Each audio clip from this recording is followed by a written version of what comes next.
No. We're sideways for them. That's what happens. I don't know why we're sideways for them, though. Are we sideways? Somebody put a comment. I can just look. I'm pretty sure we are, because It said rotate the phone. Do we have the option of adding group? I'm so sorry, guys. I feel like we have tech issues every time. Are we sideways? Can somebody tell me? It's not working fast.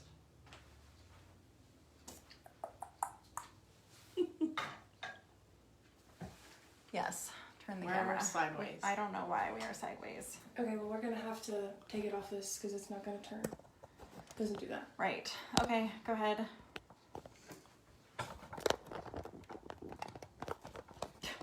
Start over.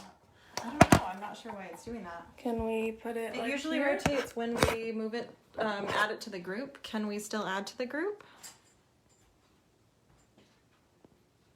Can you add it to the group from Yeah, your... my Okay, camera great. was- All right, we're just going to go ahead and get started with it this way. I don't know why each week we keep having these tech problems. We're going to have to be very close today. Hello! And this is a little obnoxious, so we'll move that out of the way. Thanks, guys, for always being patient with us as we navigate these tech things. So, welcome to Braveheart Conversations today. I'm really excited. She said, there we go. Yeah, we. that's a little cockeyed for us, but that's okay. We'll just be super close today. Thanks for letting me know that it was sideways. Well, welcome to Braveheart Conversations this week. Hello. I am Jillian Aurora, and I'm here today with my co-host Marie Wallace. Hi, guys. And I'm very grateful for any of you who are joining us on Facebook Live. You can also find us on Spotify and Podbean and iTunes. So we welcome you to download our podcast there. This is episode 40. That's So crazy. We've been doing this a minute or two. Today, we're really excited to talk about being in hostile conversations. And this is something that's really come up a lot just recently. I've felt like obviously people are experiencing a lot more hostile. This is particularly something that is sensitive for me or triggering for me because this is not a new topic. In terms of domestic violence or women who have left toxic relationships, we are not strangers to having hostile conversations. We are not. And just recently, within the last couple of months, I set a boundary that I was unavailable for anything but constructive conversations. And that's really been confronted within the last couple of weeks. And so I just want to talk about that and some of the reasons why we end up feeling pressured and we feel like we're obligated to stay in hostile conversations. And I really want to talk about what are the reasons to stay in conversations? When is it good to stay? When is it good to leave? Do you know, sometimes we're just feeling uncomfortable. And it's okay to be in an uncomfortable conversation.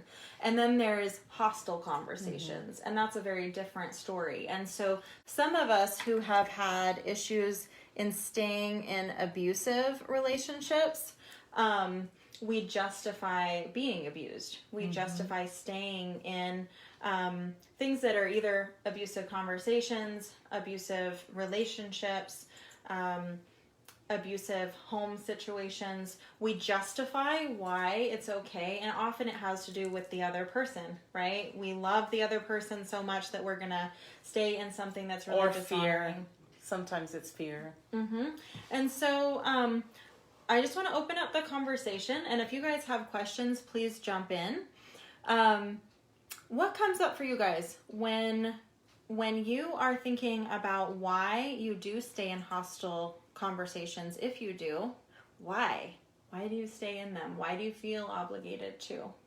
I have a situation where I was on the phone with someone who was very hostile, and I felt very obligated to stay there, mostly because of programming, because it was a male and it was a male voice. And if I can't hang up.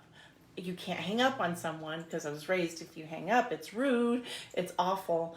And my friend said, why can't you hang up? Mm-hmm. And I had never been questioned or confronted before. Well, because this, and this will happen. Because one was fear. Like, I thought he would come over and then I would be in a confrontational situation that could be a physical altercation. And so anyway, she just talked me off the ledge, and then it was just like, oh, I never knew. I never gave myself permission to hang up on someone who was just screaming and yelling at me because it didn't seem appropriate. But a lot of it was conditioning. Yep. Yeah. That's huge. That I have permission to walk out the door.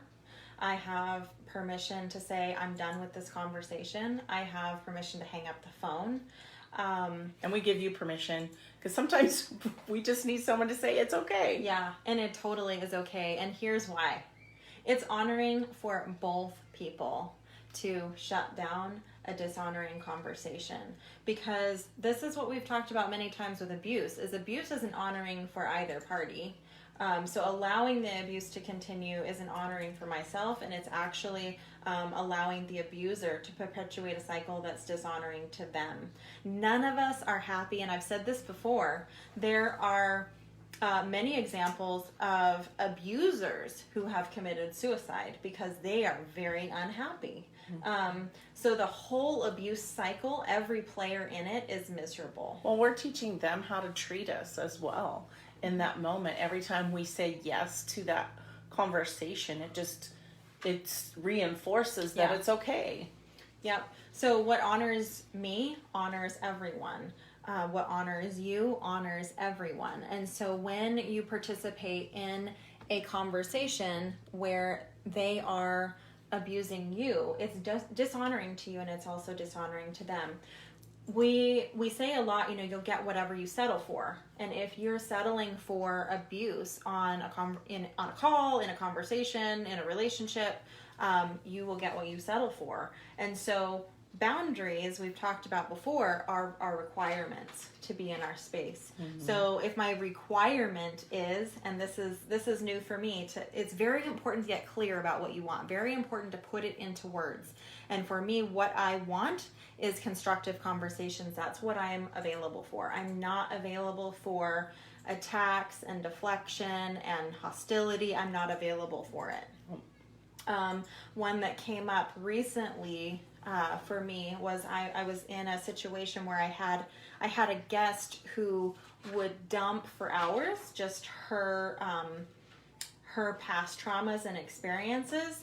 And she was very closed off to solutions or constructive conversations. And she would just say at the end of all of this conversation, oh, I don't want you to fix it. It's fine.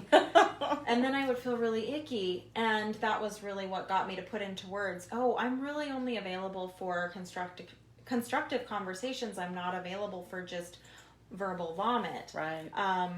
So it can be hostility. It can also just be a lot of negativity that's going nowhere. I'm perfectly willing to listen to someone tell me their pains and traumas if we're going somewhere with it, right? Mm-hmm. If it's constructive, if they're processing for, a purpose. Because some people need that processing time. Absolutely. Mm-hmm. And I can't count the number of people who have held me and let me process and cry on their shoulder. And it was always for a solution, for a reason. Mm-hmm. So, you know inside if this is going somewhere, if it's a constructive conversation. If it is, great. If you're just putting up with abuse because you think that you have to be in the conversation for someone else, check yourself. Check yourself, because never is the appropriate answer self-betrayal and self-abuse. Never. No one needs you to abuse yourself for their benefit. That will not benefit anyone, period. Just lost my next thought. What are some of your thoughts about hostility and what you've experienced and how you've set boundaries For some of the things that I've experienced in the past is it's fear on both sides. Their fear of losing me, or I'm afraid of losing resources. It could be I'm afraid of getting out because I don't have the money, or I'm afraid to lose the relationship. So there's lots of fear on both sides. And the other thing, as far as boundaries, I just remember the same thing. So I was in a relationship with someone who wouldn't talk to me about anything. So it would be total isolation, never bring it up, and then just one day all of a sudden we're talking.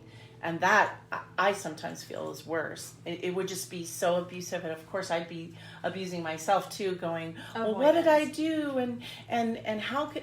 Well, I didn't know. That kind of conversation doesn't allow me to make the relationship any better, because I never know what the problem was in the beginning. And then I was also in a relationship where it was constant yelling, screaming, always like in my face, and very hostile, very overwhelming. And then you can't think. First of all, growing up in a very difficult alcoholic home where the person yelled a lot, I shut down.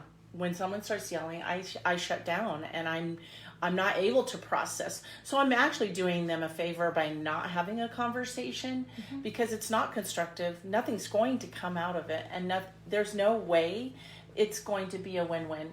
Neither one of us can change our behavior. We know it, we recognize it, because we're in that pattern. You see it come up and you go, here we go again. And you sort of think about it, but you don't. There's those moments where you go, I should have done something. Usually it's later that you decide that. Yeah. But there's nothing good that comes out of it. But once you set the boundary, let me tell you, like this, the amazing conversations that we get to have that really do make the relationship better. Doesn't mean they're easy. That's why we call this Braveheart Conversations.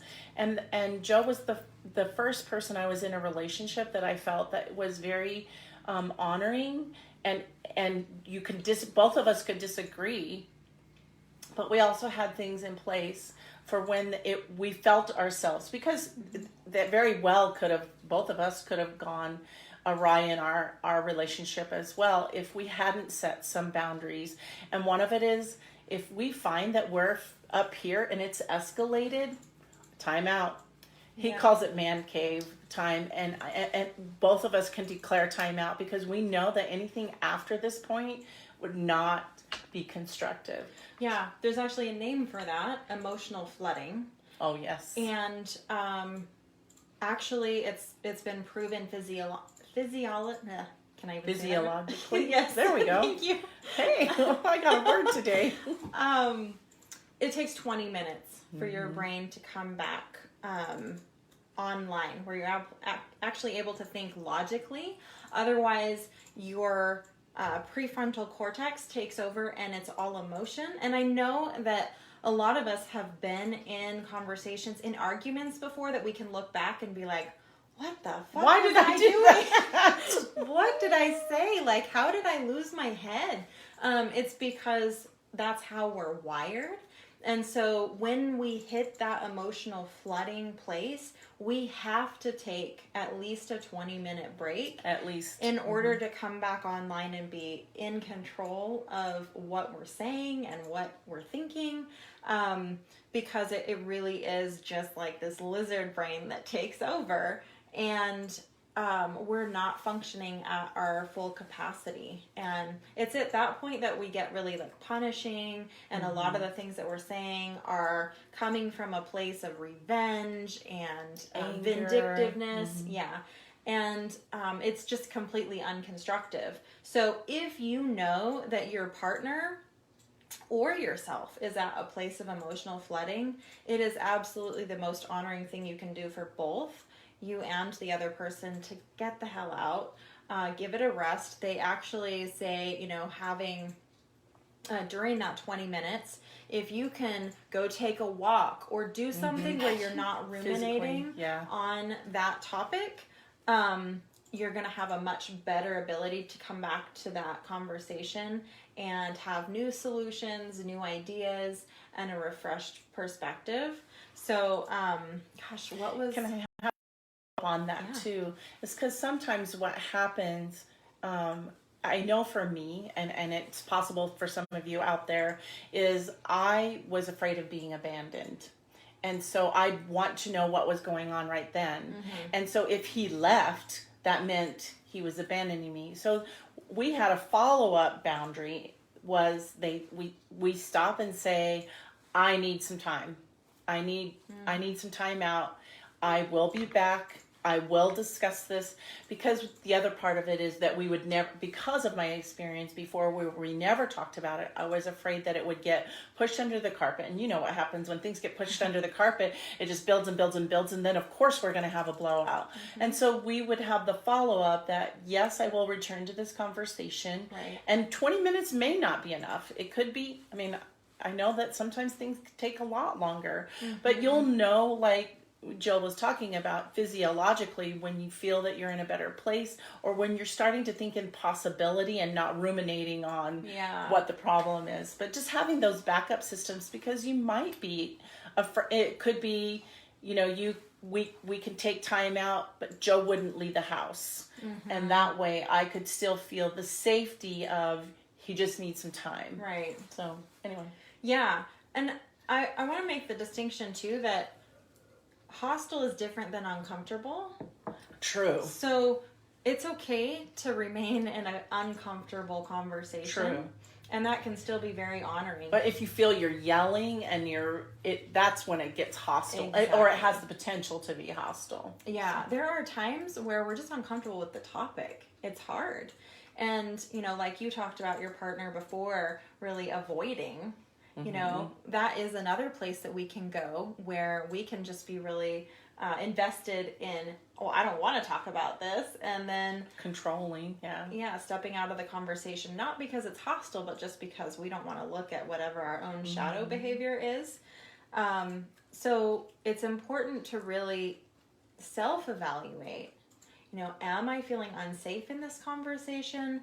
Is it unconstructive, or is it just uncomfortable? Am I being called out on something that I don't want to be called out on? Yeah, that's way different. Yeah, that is very different. Squirming is an indicator that it's just uncomfortable. For me, how I would define a constructive conversation is if both parties are willing to listen and we're both focused on win-win solutions.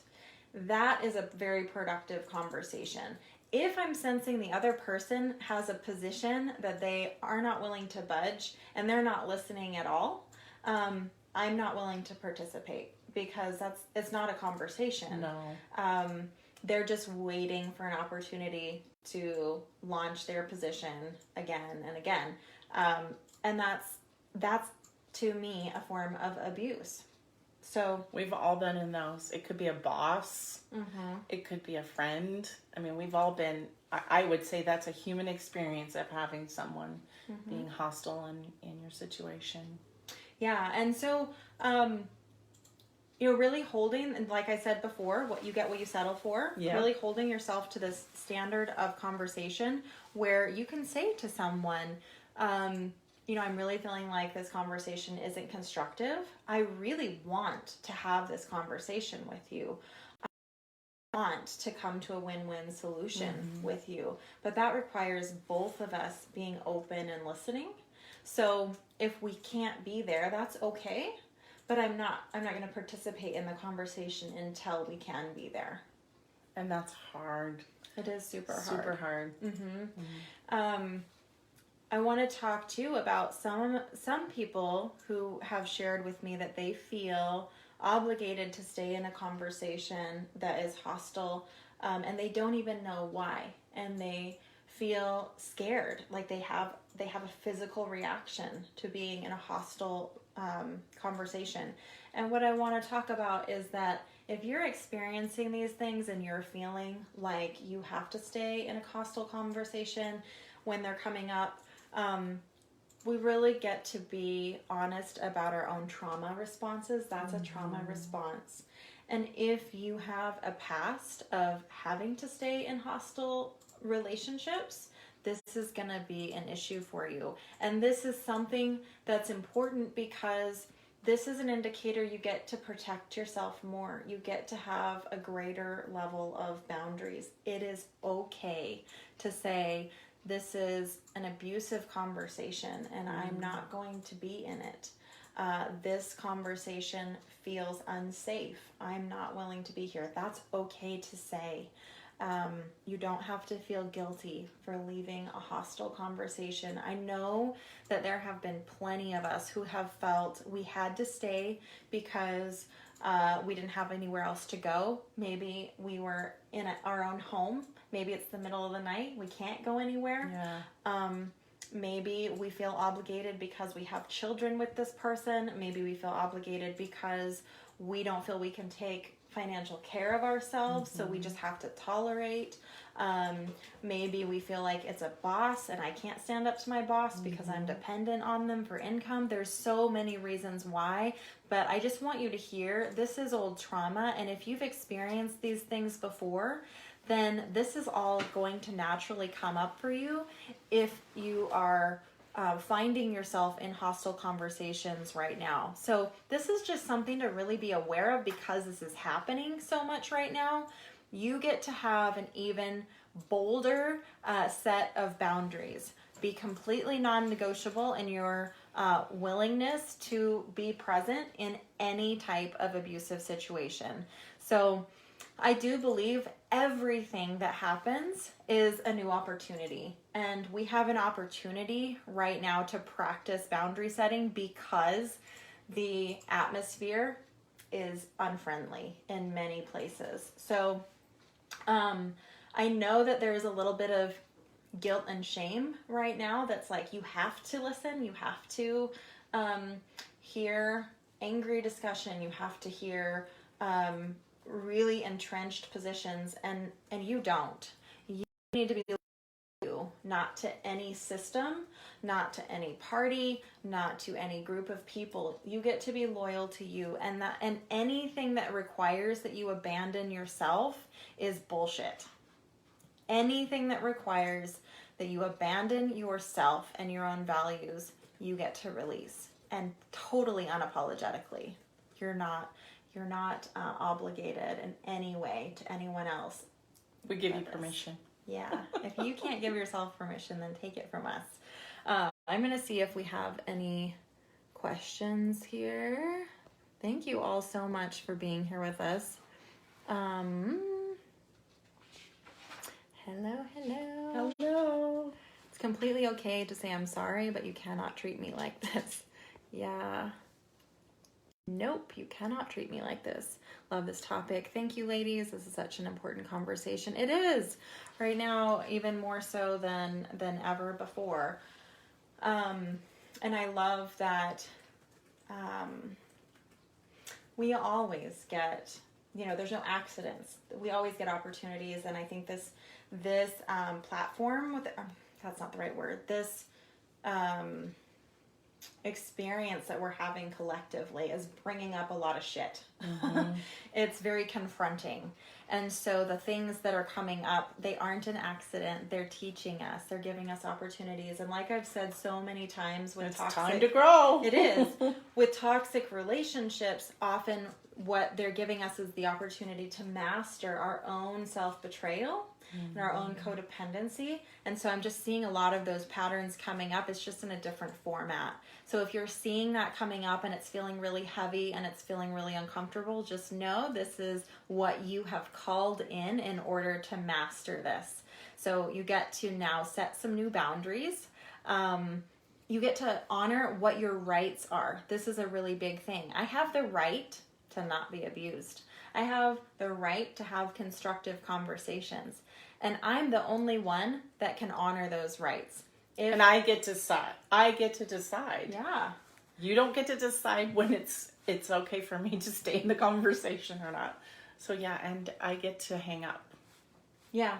And that actually, in one of my previous relationships, he would say, well, you just decide when the conversation's over. And I remember I would just say, conversations are like sex. If it's not consensual, then it doesn't happen. I love that. I actually know someone who was on the phone 3 hours just listening to those cycles over and over and over again. And that's definitely abusive. So, yeah. Yeah. It's like sex. Both sides have to be consensual. I'm gonna keep that. I like that. That's a good time. Yeah, nobody gets to force you to be in a conversation. Nobody gets to guilt you into a conversation. Yeah, so are there any other questions that come up for you around hostile conversations? I don't have any idea what time we're at. We're really close. Are we? Sweet. This is perfect. All right.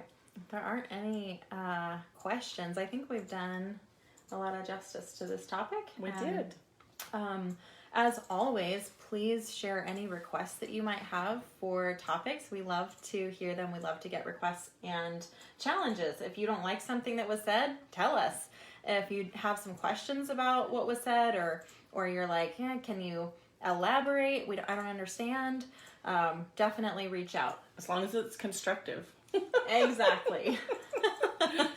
Don't reach out. We've with established that. hostility, right? With that, we'll go ahead and wrap up. You can see us here every week, Thursday mornings. I'm not even sure if are we on the Braveheart page. Yes. Okay. Awesome. I'm glad. Got the tech stuff figured out. So you can see us every week on the Braveheart Conversations Facebook group, which is facebook.com/groups/Braveheart Conversations. You can join discussions there, see past podcasts. You can also join us on iTunes, Spotify, or Podbean. And we look forward to speaking with you next week here live again. If you have questions you'd like to submit, you can email them to myself at defytheaverage@gmail.com or Marie. Marie@mariesgold.com. We love hearing from you. We're open and willing to talk about anything. Yeah. So with that, I will wrap up. I hope you all have a phenomenal week. We love you, and we'll talk to you soon. Love you. Bye-bye.